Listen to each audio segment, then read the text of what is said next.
All right. So again, hi everyone. My name is Salata and today's webinar topic will be how to start building your wealth through investing, presented by Aaron from First Generation Investors. So take it away, Aaron. Thank you so much, Solote. So I'm just going to share my screen with everybody. Should work now. Thank you so much. All right, we're on. First of all, thank you, Solote. It's great to be here representing First Generation Investors. Good afternoon to everybody on the West Coast. I hope everybody's staying safe and everybody's staying indoors during this unprecedented time. And I hope we're staying busy and we're staying engaged. And I think, tuning into a topic like this, one that's challenging, one that we're going to learn a lot about, is just a testament to you guys and to staying active during this period. So just briefly about myself. So I'm currently a senior studying at the University of Pennsylvania, and I'm also the head tutor at FGI with the Penn chapter. FGI, for those of you that don't know, we teach an 8-week investing course to students just like you guys all over the country. And we actually give people real money, students like you guys, real money, so they could take what they learned in the class and apply it to real investing. So today what we're going to do is we're going to take that 8-week course and we're going to condense it into 20 minutes. So it's going to be challenging. We're going to push you guys, but that's why at the end we're going to do a Q&A, and that's really when we're going to learn. That's when we can dig into those issues. We can fill the gaps of our knowledge. So don't be alarmed if you don't get everything at first. This is going to be an intense class, but it's going to be really rewarding as well. So let's kick it off. So what's going to be on the agenda today? So the first thing, to build the foundation, we're going to go over a couple terms. We're going to talk about what you hear the term like stock and share all the time. What does that really mean? And then we're going to learn, I think, 3 really important topics. The first and powerful topic is going to be, why do we want to invest? What's in it for us? Very much linked to this question is going to be the question, well, what's in it for the company? Why does a company give us, a percentage of their future cash flows? Why do they give us share? Okay, and we're going to explain what that means. And then finally, okay, so investing is something that's really powerful. How can we get involved in it in a really safe way as non-professionals? Students that go about our days, hanging out with friends, learning things, and we're not experts in the market, but we still can invest in a safe way, and we're going to talk about how to do that. So what's a stock? You may have heard the term stock, share, equity. Those are fancy finance terms. But what I want you to take away is what it really means is ownership. But when we talk about ownership, we don't talk about ownership in the sense of how you own your car. When you own your car, you could drive it around everywhere. You could take it in the neighborhood. You can go pick up food. You have complete control over that car. When you have ownership in a company, so when you buy stock in a company, you don't own it in the sense where, let's say you own a share of Amazon. You can't call Jeff Bezos and say, hey, Jeff, he's the CEO of Amazon, by the way. He runs the company. You can't say, Jeff, I want you to close this warehouse and open this warehouse. I want you to sell this shirt, but not that shirt. We can't make operating decisions. So when we talk about ownership in the sense, what we really mean is we get a share of the future profits of the company. And don't worry, we're going to break this down in an example, but let's say a flour company, right, makes $1 million and you own 1% of that flour company, then you get $10,000. And so it's pretty intuitive, I think, why it's beneficial for us to own stocks. Well, we own shares of a company and we get their future cash flows. So if the company is extremely successful, we share in that success. We get, some of those cash flows. The next obvious question then is, okay, Jeff Bezos owns 100% of Amazon, this amazing company. Why would he ever give up 1% of it? Why would he give us, just like you and me, a percentage of the future cash flows? Well, let's go to the lemonade stand example that we're going to talk about forever. Sorry, not forever, just throughout this lesson. So let's say you guys have an amazing recipe for lemonade, the best in California. So you want to start a lemonade stand. Makes sense. You're an expert in lemonade. Your family, friends love it. But even with that expertise, you can't just start a lemonade stand. You're going to need a pitcher. You're going to need water. You're going to need sugar. You're going to need a table. You're going to need marketing material. You may have to hire people. So you have all these expenses, all these costs up front in order to start the company.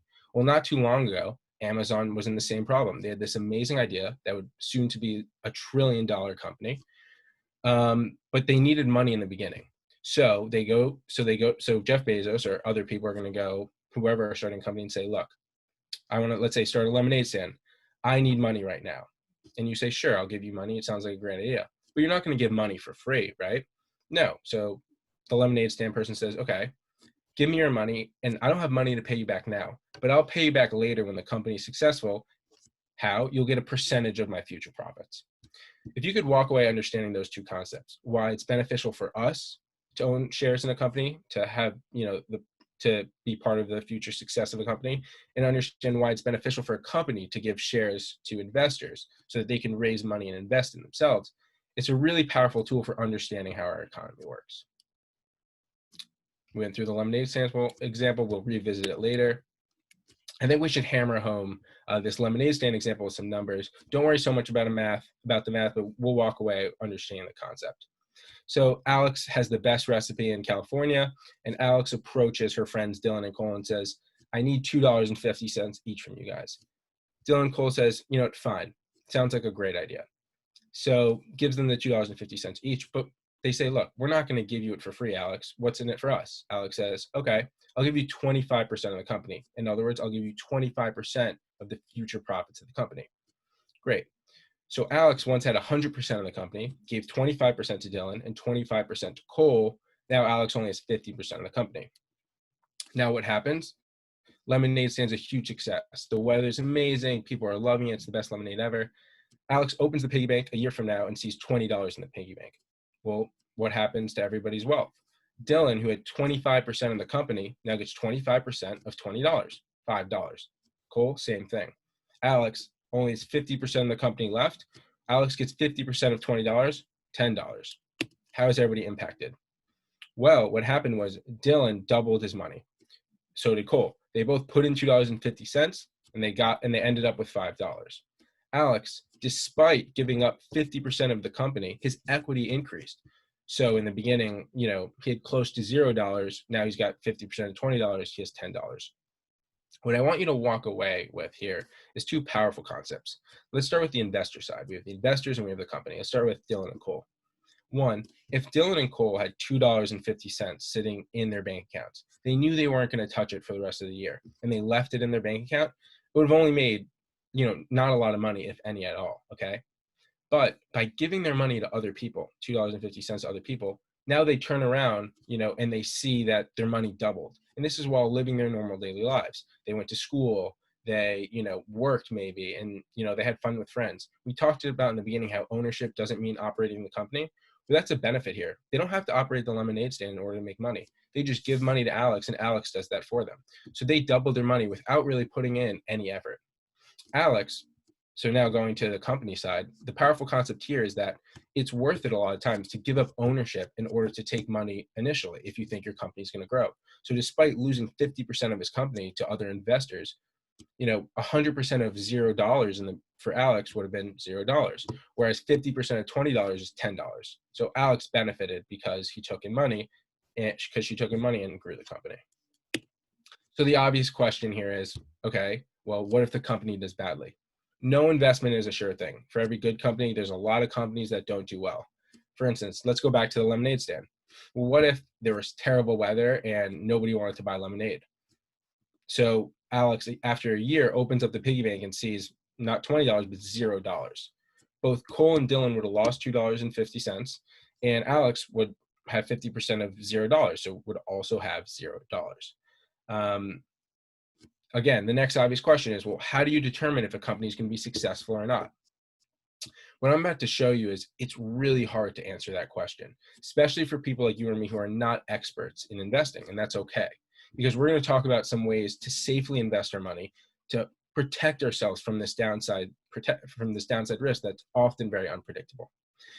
Now, just to talk about something really quickly, so we can move forward with the lecture, is we're going to go through a couple graphs. All I want you to take away from the graph is if the graph's moving upwards, then that means the company is doing well. It's increasing in value. If the graph's moving downwards, the company's decreasing in value. Just like with the squares, if the square was getting bigger, think about it now, the graph line is moving up, just like that.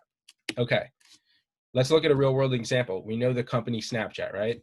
I'm sure all you guys know it. I know it as well. Well, in 2018, in February, Kylie Jenner tweeted, "So, does anyone else not open Snapchat anymore? Or is it just me? Ugh, this is so sad." Right when that news hit, the stock dropped 6%, okay? It lost basically immediately $1.3 billion in value. What I want you to take away from this is this, right? A lot of times what determines the value of the company is out of our control and is very unpredictable. So if you decided to invest in Snapchat, just like the lemonade stand, for all the right reasons, you thought it was going to be great companies, great management, it's in a great market, all those things, something like so unpredictable like a tweet could just drop the value of the company. And that's really out of our control. So again, how do we protect ourselves from this? Second real world example, this is about Apple. Everybody knows Apple, right?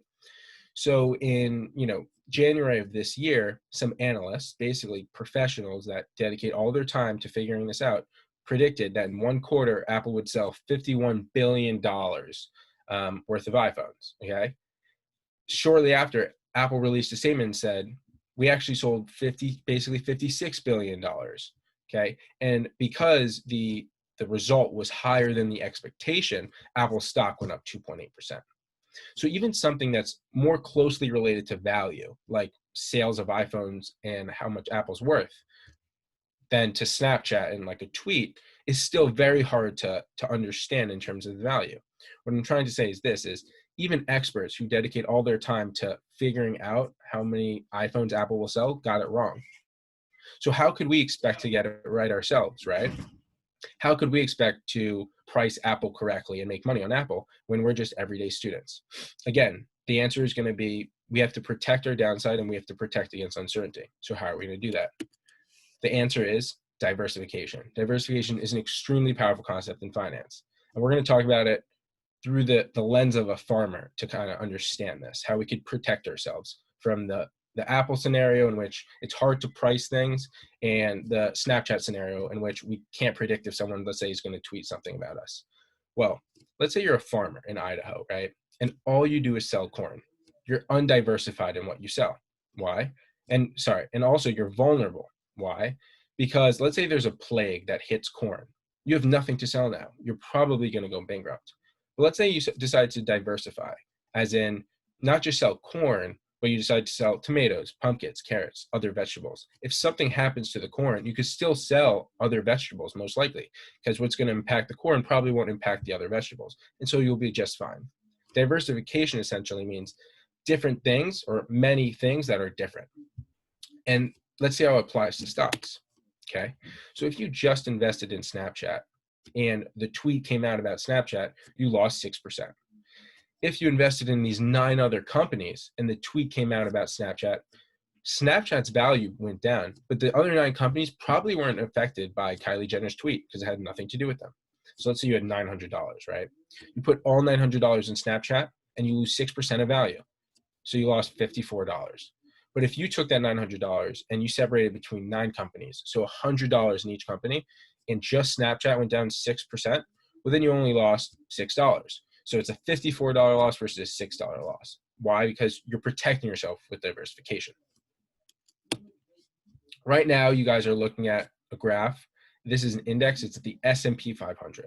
First, let me explain what the S&P 500 is, and then we'll explain some key takeaways from just this graph. So the S&P 500 measures the average of the top 500 companies in the U.S. And this right here measures their performance from 1870 to 2017. So it's not current. So it's not totally current, but you'll get the takeaways just from this graph. The S&P 500 is extremely diversified. I just showed you a diversification example with just 9 companies. Well, you can invest in the S&P 500, so 500 of the top U.S. companies. And what that means is, firstly, that if one company does badly in the S&P 500, so 1 out of 500, the other 499 could still do pretty well. So that's just fine. And so you're not going to see huge ups and downs in the S&P 500. It's going to be extremely steady. What you see here are a couple of big drops you saw in 2000 with the dot-com bubble, and you saw in 2008 with the mortgage crisis. We're currently experiencing one now with COVID. The second big takeaway I want to get across is, even with these occasional big dips, over the long term, if you're patient, the S&P 500 gives you a really good return. It's been measured at 7% on an annual basis over the long run. So if you invest in the S&P 500 20 years ago, $100, you're going to make around $380, so probably a little more. If you invest $10,000, you're going to make over $38,000 in 20 years, okay? And that's really powerful because if every day when you start work and you start, making money yourselves, you put a little bit of money away into the S&P 500. 10 years later, 20 years later, the returns that you can get could be enough to pay for an education, can be enough to pay for a car, and can help you with a lot of expenses. The point I want to get across here is the S&P 500 and investing in diversified equities is a really safe and lucrative thing in the long term. You can make a lot of money in a safe way. And that's why it's really important for people like you and me entering the workforce, coming of age, to understand the benefit of that. So I just threw a ton at you guys. I expect a lot of great questions. Let's go over just some key takeaways before we jump to the Q&A. So the first powerful concept we learned: we invest our money in order to grow our wealth over time. We get a percentage of the future profits, hopefully, of a successful company. Secondly, we learned why companies want to give us ownership. Because in order to grow themselves, they need to take money from others. They need to buy supplies, lemonade supplies, let's say. And thirdly, we learned that it's really difficult to predict whether a company is going to do well or not, right? So how do we protect ourselves from that? The way we protect ourselves is by investing in a lot of companies all at once. We diversify. That way, if one company doesn't do well, the other ones can do well, and we'll be safe. Now, fourthly, we learned that investing over the long term, being patient, even through the down cycles, the S&P 500 will give us a good return in the long run, around 7% annually. And with that, I want to open up for questions. One thing about questions, just to reiterate, everything's anonymous. So I'm not going to say your name if you answer a question. And secondly, you should ask questions, because questions is how we learn. It's how we fill the gaps in our knowledge. And it's really digging into the materials when you learn. So be courageous, ask questions. I'm going to field all the questions, and I'm excited for them. Lastly, before you get into questions, what should you do now? I hope I really just piqued your interest. I don't expect everybody to learn how to be an investor today. I'm still learning every single day. So what should you do? What I recommend, and what I try to do every day, is read. The more you read, the more you're going to be exposed to these topics, the better it's going to be. So on the left side here, I put some sources. You can read the Wall Street Journal Business, New York Times Business, CNBC, Financial Times, etc. Read, write down your questions, look up your questions on Google, talk to people that you think know what they're talking about, and slowly over time, everything's going to make a lot more sense if you continue to read and ask questions. And then, lastly, if you're the great thing about investing to me is if you're someone that's interested in a lot of things and you're extremely curious, whether it's technology or retail or manufacturing, investing's the right place for you, because you get to touch upon all those topics all at once. So it can be really, really fulfilling in that way. And with that, thank you so much. Follow First Generation Investors on social media, and I'm excited for your questions.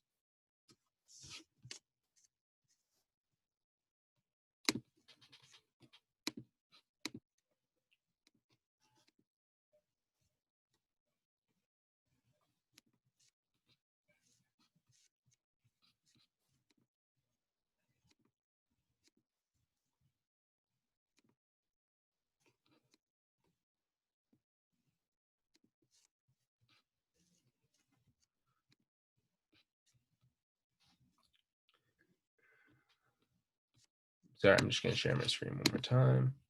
Oops, sorry.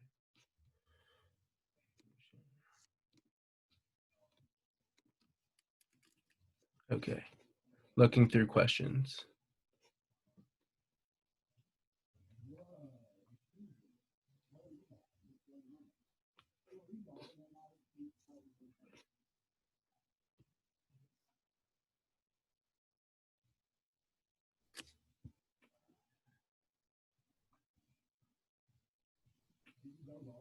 Okay. So the first question I'm going to field is going to be, a question came in, a really great question is, what are the benefits and cons of investing in startups or smaller companies? So a couple things. So first of all, in the realm of investing in companies that we're talking about now, we're talking about investing in public companies. So these are companies that retail investors, as they call it, you and me, can invest in. A lot of startups are still private companies, which means they wouldn't take money from you and me. But in a general sense, what's the benefit or downside to, let's say, just looking at public companies to invest in a smaller company or a larger company? A lot of times larger companies will theoretically be safer, not all the time. because they're just harder to lose, let's say, their market position. It's much harder to see a company like Google or CVS, these large companies, kind of get moved out of the market. So they're much safer. On the other side of that, a small company, you could see a lot more growth. For instance, if you invested in like Apple when they were a very small company, they can grow to a huge company to they are now. So it's all about your appetite for risk. How much are you willing to lose versus gain? How much do you want to just a safe investment? And so that's kind of the one trade-off to think about when investing in small or large companies. Okay. So another great question, which I spoke very theoretically about, but it kind of, this opens the door to speak more about it. The question was, is a stock a one-time payment or is it an annual payment? So interestingly enough, the answer is neither. So when you invest in a public company or a stock, you're investing on what's called the secondary market most of the time. Or for us as retail investors, we're always investing in the secondary market, which means we're buying stocks from each other. So if I buy a stock at $100 for one share, okay, I'm buying a stock, I'm paying $100 and I get one share. Most of the time with companies is they're not going to give me money. They're not going to just give me money once a year or once a month. What's going to happen is they're going to take the money and they're going to put it back into the company. But when the company gets more valuable, that value gets reflected in the price of each share. So that if the company is truly getting more valuable, if its cash flows are growing, let's say the share may go from $100 a share to $150 a share. I'm going to then sell the share for $150 and make the difference. A couple of things. One, we live in a world in which the secondary market is very what we call liquid. You could basically mostly find anybody else on the other side of the deal. When I sell the stock for $150, somebody else thinks it's going to go more beyond that, and I obviously think it's not going to go more, and so I'm willing to cash out. When I spoke hypothetically about you get a percentage of the future cash flows, that could be the case if they decide to, let's say, pay a dividend, give you money. Don't worry about that concept, but really it's reflected in the value of the share. One way I was talking about theoretically, how you actually make money is you, let's say, make a bet on the company, the share price goes up and you sell it.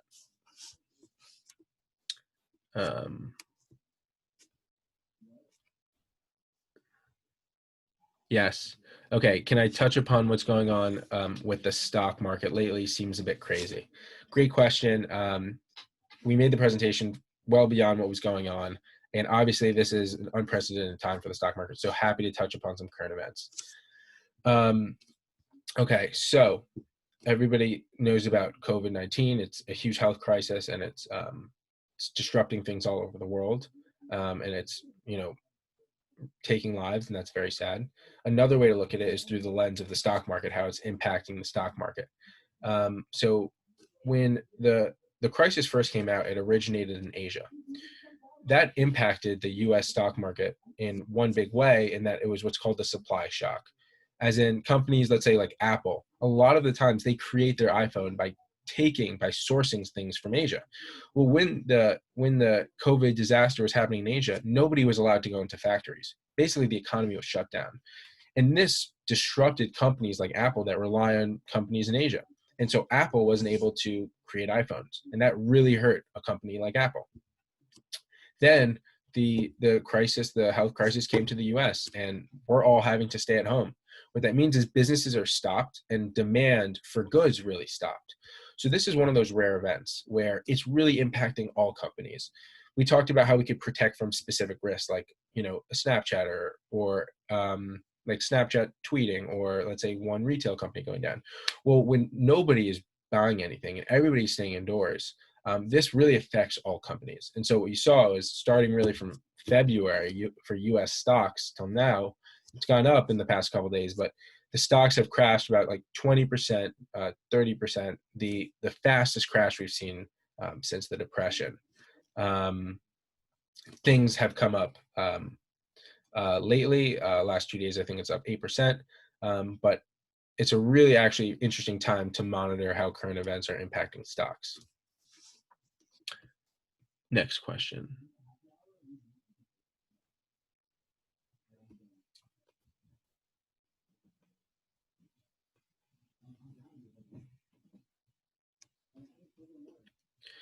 Okay, what are some thoughts on and tips and strategies of when to sell a share? That's obviously a really important question, and if I had all the answers or a crystal ball, I'd be very, very wealthy. But that's not the case. So I'll just give you my best takes, and I think some two takeaways you can have. One is from Warren Buffett. Actually, I think both are from Warren Buffett. Warren Buffett's like the most successful long-term investor ever. And he really kind of lives by two mantras. One, he says, invest when people are scared and sell when everybody's excited. And that connects to his second mantra, which he's a long-term investor. So he wants to buy shares when people are panicked and he thinks there's an overreaction in the market where shares are down, maybe more than they're supposed to be. And the second thing is he's going to hold for the long term. So you're not going to win in the stock market, especially not you and me, if we decide to sell a share today and then buy a share tomorrow and then sell a share today, because on a day-to-day basis, things are really unpredictable. So what I recommend when it comes to selling or buying shares is hold things for a long time. Pick a company that you think is undervalued for whatever reason, and you think is going to be successful 3, 4, 5, 10 years out. That's what like one of the most successful investor does. And try to ignore what happens on a daily day basis, because I can't give you the answer. I can't tell you when to sell a stock. It's really hard to determine.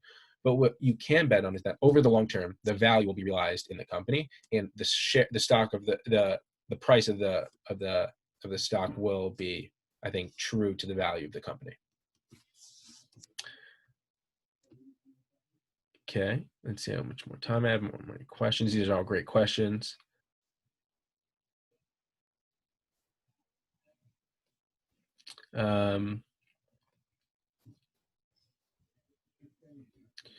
Which stocks do you recommend investing in the quarantine? I'm very glad that everybody's up to date with the quarantine. Again, if I had the crystal ball, it'd be amazing. I think what I would like to pivot this question, if I can, is what are some of the trends we're seeing with this quarantine? Well, let's think of the economy like this. If nobody can go outside and everybody is hunkered down at home, you're seeing companies that have to do with telecommunication doing very well. For instance, the platform we're using right now is Zoom. Zoom has been one of the few companies that has really benefited economically from COVID-19 because more people need to use the platform. Less people are going to work on a day-to-day basis, and more people are using Zoom, so it's benefited. Now, I'm not telling you to go buy Zoom right now, because it could be that Zoom is fully priced in, meaning that everybody has already went and bought Zoom shares. And so the price of Zoom is really, really expensive right now. Let's say Zoom shares are at $200 right now, okay? When you buy a share of Zoom today, it doesn't matter what their past success was. It really doesn't matter that things are hot right now because of COVID-19. What you're betting on is that tomorrow, 3, 4, 5 years from now, they're going to be over $200. So you have to determine if all their value is already baked into the stock price today, or if there's still value to be had. But I encourage you to think through trends like that and how COVID may be impacting other companies. But still, I'd like to stress the fact that it's really hard to predict which companies are going to benefit. There are professionals that spend their entire lives trying to answer these questions, and it would be not wise for us to compete with those people. Why? Because, like I said, every time you buy a share in a company, you're betting with the person across from you that it's going to go up, and they're betting it's going to go down. What if the person across from you has 50 more years of experience and has been doing this all their lives and does it every day? It's like me trying to play basketball one-on-one with LeBron James. It's just not going to work. So instead, what we can do is we can invest in the S&P 500. We can invest in really diversified equities, and we know that over the long term they're going to go up, and it's a safe investment that we don't have to watch on a daily basis, and we can go and do our what we want to do on our daily lives. We can work, we can make money, we can have fun, and our money is actually being put to work on the side for us, and it's making money without having to operate or do anything. And that's a really powerful concept. And that's the most powerful concept I want to get across rather than stock picking. Let's see. I encourage to keep throwing in questions. I still think we have a little bit of time.